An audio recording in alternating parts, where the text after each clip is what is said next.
I have this friend who has problems pronouncing the Swahili word aibisha. Okay, kuaibisha, right? Anyway, wewe Ruto, mbona wewe naenda aibisa sisi hivyo CNN? Aibu tupu, aibisa sisi sana. Now, the interview between William Samoei Ruto and the CNN was very, very interesting.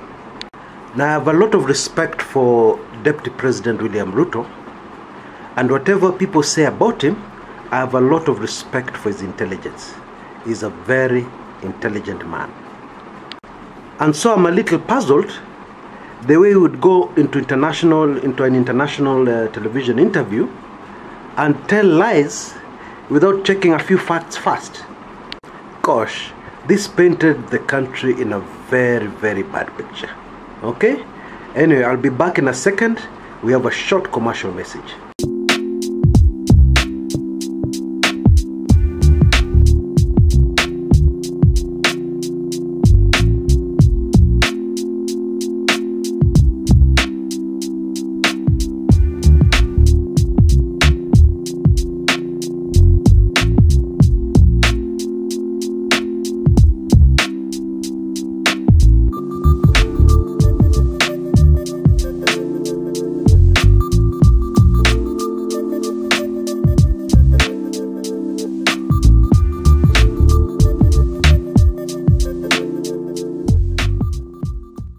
Welcome back.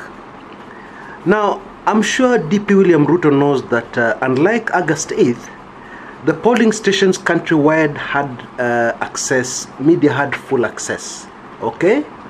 Media had full access into the tallying centers countrywide, okay? Now, just an interesting aside, I heard one of the IEBC commissioners saying, you know, this time we allowed full and fettered access, and the way he said it is like he's doing a favor to the press. It's like IEBC are doing a favor to the Kenyan people. Hey, this thing is in the constitution, Bwana. You're supposed to allow full access, and an election is supposed to be very transparent. Anyway, so this full access to the polling centers, this full access to the tallying centers was for both local press and international press. Now, the difference between international press and local press is that a lot of international press, especially for reputable international media houses like CNN, they have experience in many, many trouble spots where they have to go and listen to both sides of the story. Yeah, so they have gained experience in knowing who is telling the truth, who is not telling the truth. They have gained experience in knowing what is propaganda, what is not propaganda. Okay, so the CNN came up with their own estimate of the voter turnout. Yeah, and it was, do you know what it was? 28%. Now DP Ruto goes on to CNN, yeah, and during the interview, and that's why, if for those who watched the interview, you will notice that the person interviewing, the lady interviewing him, she really pressed the point about the number of votes Jubilee got. She really pressed the point forward about the voter turnout. Why? Because CNN had their own estimates, their own independent estimates of the voter turnout, and it was 28%. And if you check the interview carefully, it's still available on YouTube, you will notice that the lady interviewing him is very skeptical.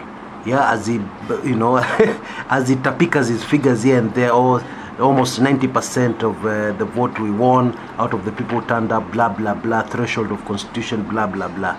Yeah? You see, the international press is not like, like the local, some people call it press release press. What do I mean by press release press? What has happened, there's a habit which has come into our local journalism, very bad for the journalism profession. Yeah, where journalists simple, you know, they don't want to do any hard work, they don't want to do any donkey work, they don't want to do any simple research. Yes, they go somewhere, a politician gives them a press release, a news release, they rush back to the offices and do a story. Yeah, without even doing any fact checking. Yeah, because somebody gives you a press release and says Jubilee is the most popular party in the country. Okay, don't you think it would stand to reason for you to go and check and confirm, so that in your story, right, Jubilee said that they're the most popular party in the country, but according to statistics, blah, blah, blah, blah, blah, blah. So one wonders the truth of this statement, something like that. Now, during the reign of this press release government of ours, or propaganda government, we've had instances whereby articles written in State House, yeah, which are supposed to be actually press releases, that is, you take them, you edit them, you change them, blah, blah, blah, before you publish them, yeah. We've actually had what you call cut and paste. A story comes from State House, they actually just take the whole story and just paste it in Nation. What? And maybe in a way, that's why I don't blame those Jubilee supporters who say I'm biased. You know why? Because they're so used to those press releases from State House, yeah, that according to them, somebody who is balanced is somebody who writes a story or does a video that would have actually been done from State House, yeah, one-sided, yeah, supporting Jubilee. Now immediately you bring in the opposition, you're biased. Our Kenyan press must take part of the blame, yeah, for changing our country into what it is today. Anyway, now the other thing, you know, these are international press, yes. The other thing, they do quick additions. You know, when somebody says a statement, they seek even to qualify it, even before you go out and do any research. Somebody gives you a statement, you already have facts with you. I'll give you a very simple example. Bwana Chebukati says that the voter turnout was 33%. Yeah, one of his statements, he said it was 33%. That works out to 6,553,858 votes. Okay? Now, he says that is from 267 constituencies. Okay? Now, Kenya has 290 constituencies. Yes? Kisumu has 7, Siaya has 6, Homa Bay has 8, and Migori has 8. That's a total of 29. Okay, and we know, everybody knows, there was no voting in those constituencies. Now, if you add the number of constituencies where the IEBC says there was voting, which is 267, to the ones in Luo Nyanza which did not vote, which are 29, what figure do you get? You get 296. But you have only 290 constituencies. So there are 6 extra constituencies there. What?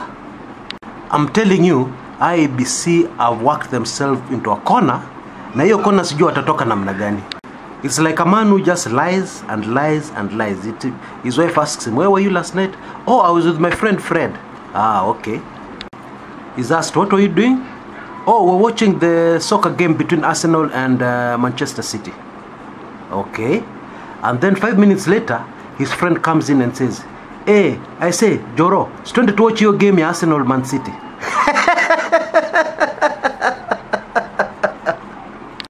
Yani his friend walks in today asking them to go and watch a soccer game that was supposed to have been yesterday.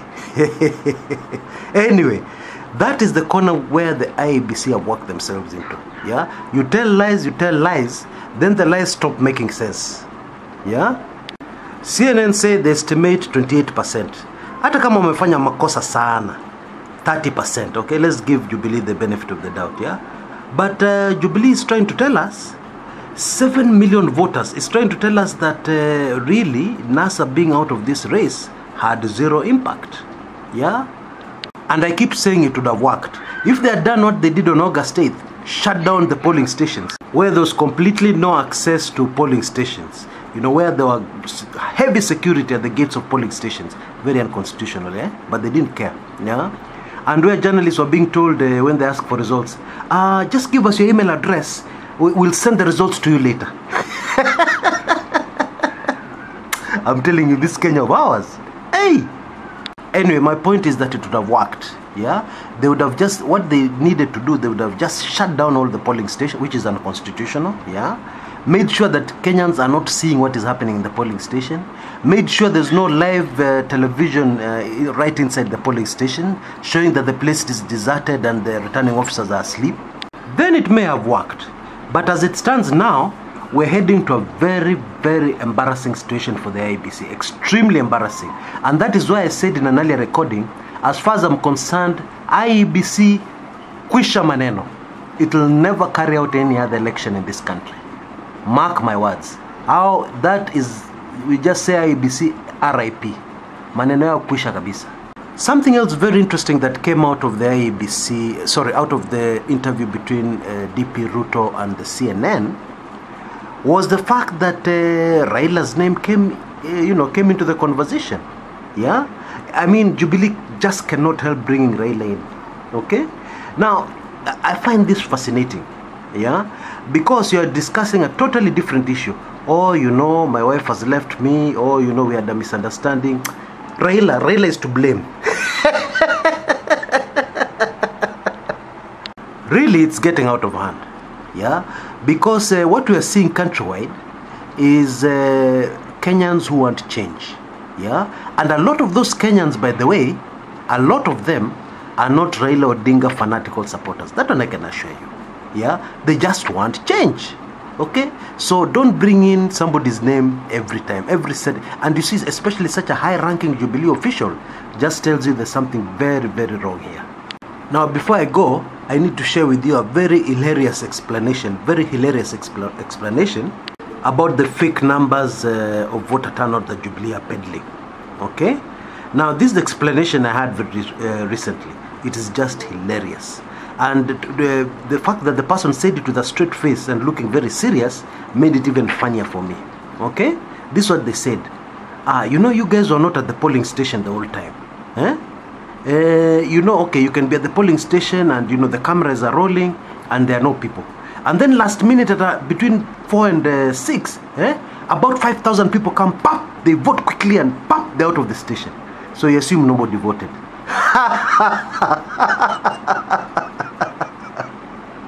Now, if you don't see how ridiculous that is, let me just explain to you. Yeah. Now, when there are that many people, yes, the process is shorter. Yeah. But something else is going to happen. There's going to be evidence that there have been that many people through it. What is the evidence? The evidence is that there'll be a queue. People will be lining up. Yeah. And then the nature of human nature is such that even after somebody has voted, they'll not rush. They'll not take a sprint outside to get out of the polling station. They'll not take a sprint to get out of the polling station. They'll finish voting. Okay, legally they're not supposed to hang around. Lakini watakaa kidogo hivyo angalie huyo polisi anafanya nini. How many polling officers are there? You know, it's human nature. That while they're walking out slowly, yeah, they'll see what's happening. And especially if there are TV cameras around, the guy will see if he can appear on KTN. You know, kama anaweza pata bahati leo appear on NTV or his favorite TV station. That's human nature. So these people who just dropped from the skies and voted and vanished again, ama it's the dead voters in the voters register. They came as ghosts, dropped from nowhere, voted quickly, and then took off. Oh gosh. Hii comedy ko Kenya. Hey, I think we need to start a new comedy channel here, which is just focused on comedy. Yeah, the kind of comedy which our politicians are churning out. Hey, Churchill achunge bwana, kuna competition. There's very tight competition for the Churchill show here. That one I can assure you. Until next time, this is Chris Kumekucha.